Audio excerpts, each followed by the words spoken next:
Hey guys, welcome to another YouTube video. Today we're going to be beginning with a brand new series of YouTube videos called Featured Class Guides.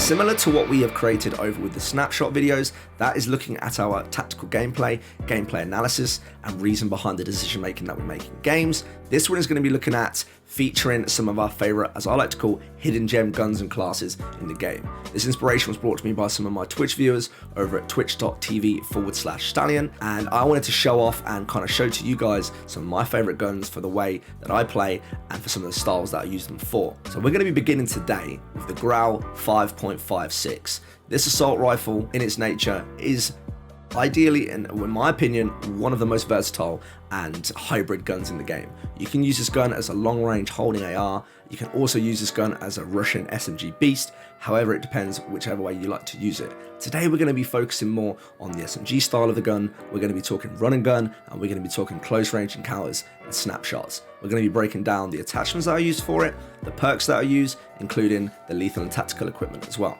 Alright, so let's move into the gameplay screen so you guys can see exactly what's going on screen. This is the Grau in its natural format. You could compare it to the looks of the Striker 45, which is similar to the UMP of Modern Warfare 2.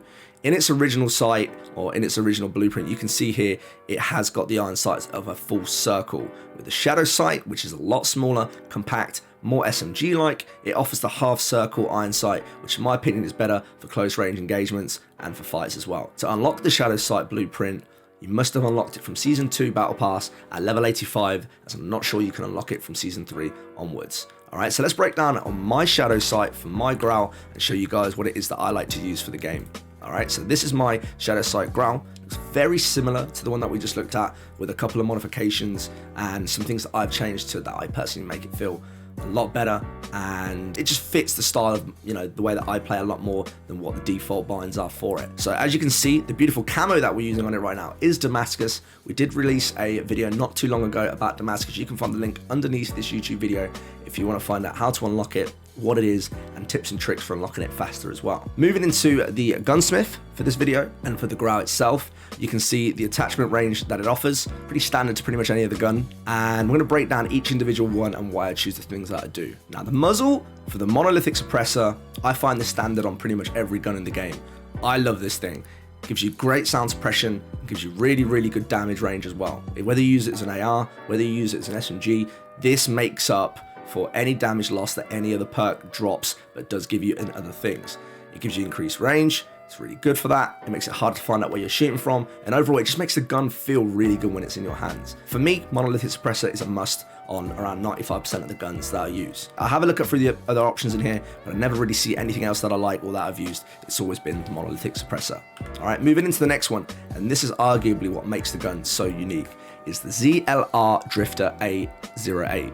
Now what this does, it gives you increased ADS, same down speed, you get faster movement speed, which is great for strafing, and has really good recoil control to, to avoid it from the gun stuttering everywhere. This versus the Archangel and the Nexus, these two are what make the gun into a great assault rifle, but today we're going to be focusing on making it more of an SMG class. You could argue that you could also use the MK2 if you want to go down for the balance range and mobility, sort of like a great mid-range gun, but for me, in the way that I play, I'm super aggressive playstyle, the Drifter works absolutely perfectly for me. So that's why we run that on the class. The Drifter does block the underbarrel, and that you can't use any foregrips if you do decide to go with this barrel choice. You could argue, if you want to be really aggressive, to run down one of the lasers. If you want to go for hip fire, you could run the 5MW laser, or the 1 if you don't want to be detected, or you could run the tack laser for increased stability, walking steadiness, etc, etc. But again, it exposes your position when active and can give your position away.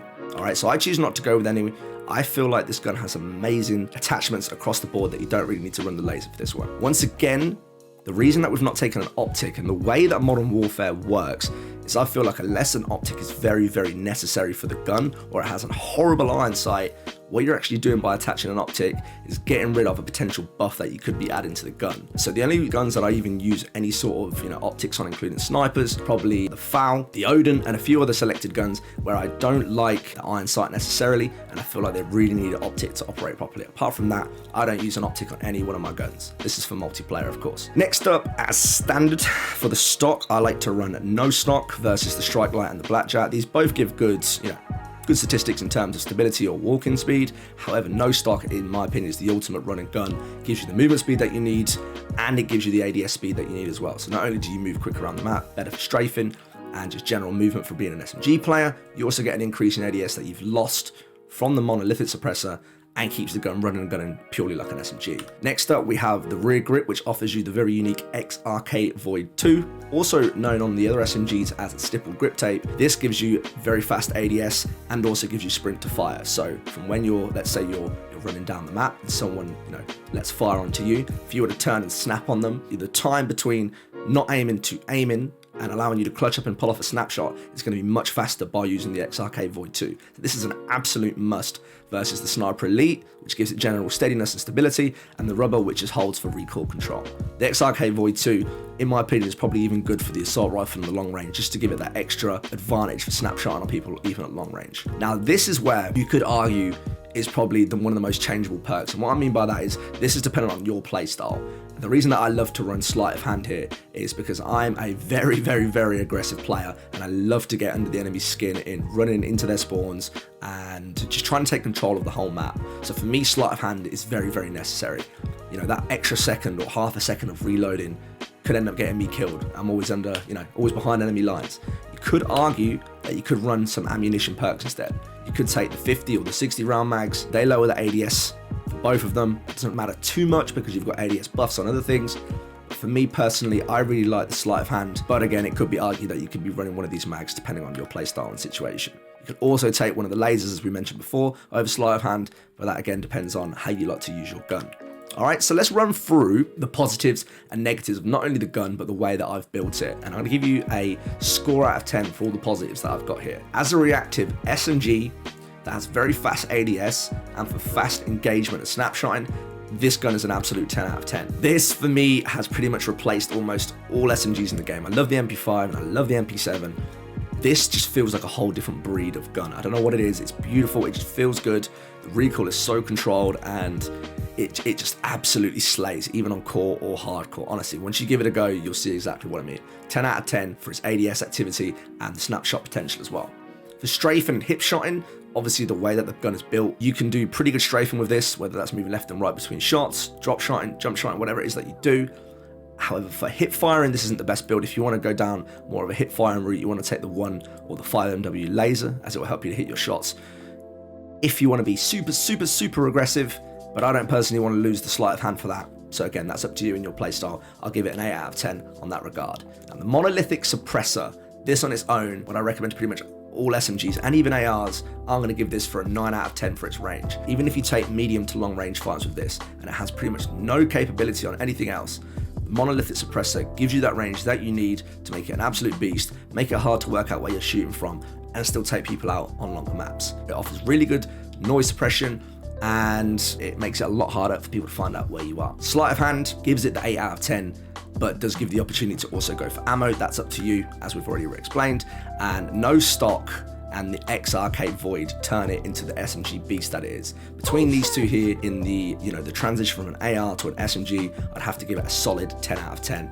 Absolutely perfect. What a great gun. Disadvantage is it has a very small maximum ammo, so the gun can run out pretty quick in long range engagements, and this is where the ammunition would be much better to run than the sleight of hand. So that's up to you if you find yourself taking longer engagements, if you find yourself playing generally bigger maps, these ammo packs and ammo slots and attachments are going to work way better than what sleight of hand would. Even though you're running the monolithic suppressor, you're going to find that the range cuts off a lot from your standard Grau class. If you've been using it as an assault rifle and you change over to this, the range is going to be significantly, reduced, as per explained in this video. It is pretty decent for long range, pretty good at mid range, but it's never going to be matched to what the assault rifle version of this is. So you do lose range in that, and it is going to be a bit more difficult to keep up with people who are using M4s across the map. You could also argue if you didn't want to use the drifter and you wanted to use a different barrel or move completely away from barrels, you could run the Merkel Ranger foregrip to assist you with vertical recoil, whether it's for short range, whether it's for long range engagement.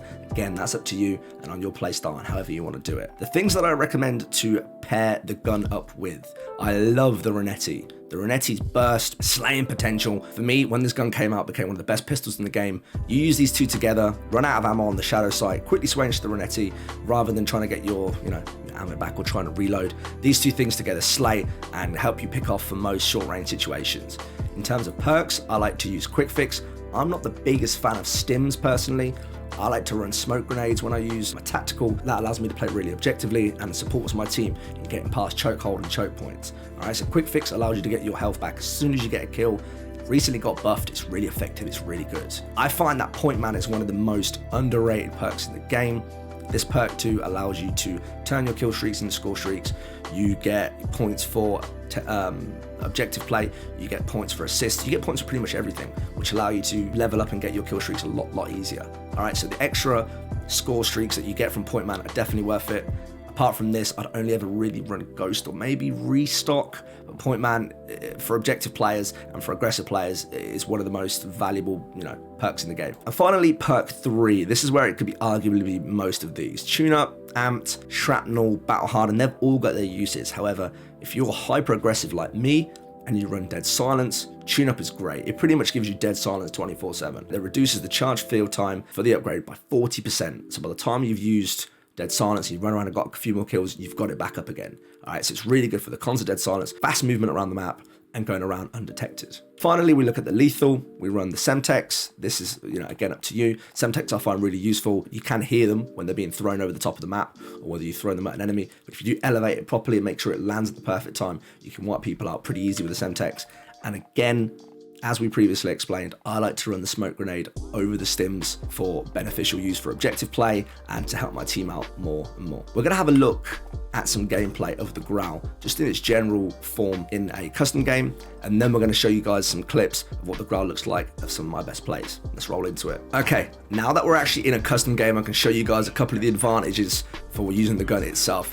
So we spoke about not using a Merc foregrip, and still using the gun down sights for having a look at the vertical recoil. As you can see, vertical recoil can be pretty bad. It all depends on how you manage it. So this is definitely, the way that it's built, managed for very close range engagements. Monolithic suppressor allows you to hit some pretty far range. The iron sights on the gun, half circle as explained, rather than the full circle from the Grau itself. And just look at the ADS speed on this gun. Look at that, straight snapshot, as we spoke about, makes it for really good close snapshots. You have an enemy appearing to your right, you can straight snapshot onto them, move around, straight snapshot onto them, like any problem at all. It's really aggressive, sleight of hand, really good for the reloading, and allows you to make the plays that you need to make as an SMG player. I haven't personally found a problem with the recoil on the gun. However, if you really do find that it is an issue, feel free to take the barrel off and try Merc foregrip, and then give it a go from there. Now we're gonna roll the clips from how I use the gun on multiplayer and show you guys what it's all about. Check it out. Oh my god. Oh my god! Annihilated, boys. What are you doing? I need to reload. He didn't even see me. I was right next to him. Alright, that clip. What on earth was that? Oh my god. They still haven't killed me, bro. Already soaking it up, boys. Good morning, little Q. All good over here, Home Slice. How are you today? How goes it? Where's this guy at? They're fucking smart, boy. So yeah, Chick-fil-A is massively overrated, bro. I did not see the hype in that. Don't know why y'all find Chick-fil-A so good. Alright, come on. Give me more. Yes! I stop. I can't hear, right? I will be your Easter egg, only if you bite into me. Oh my god, let's go clip it. 5-piece. I hope you guys enjoyed the clips. I hope you guys got to see the value of the gun in game for some really aggressive plays, and I hope you guys enjoyed the video that you've seen today based on the Grau. If you guys have got any constructive feedback about the video itself, if you guys want to give your Grau uses and your Grau builds, feel free to post them below. Let me know your thoughts on the build if you have given it a try, and let me know how you get on with slaying online as well. If you haven't already, guys, please do consider dropping that subscription, hit the notification button. We are uploading every week, ideally 3 times a week right now to YouTube, including custom gun builds, including gameplay analysis and other tips and tricks when it comes to Call of Duty and such. So thank you so much for your support, and I look forward to seeing you on the next video. Thank you for watching. Ride with me if you ride with me, you can slide with me if you feel like 550 on the 5 sticky, come get high with me, that's a deal, right? Ride with me if you ride with me, you can slide with me if you feel like 550 on the 5 sticky, come get high with me, that's a deal, right?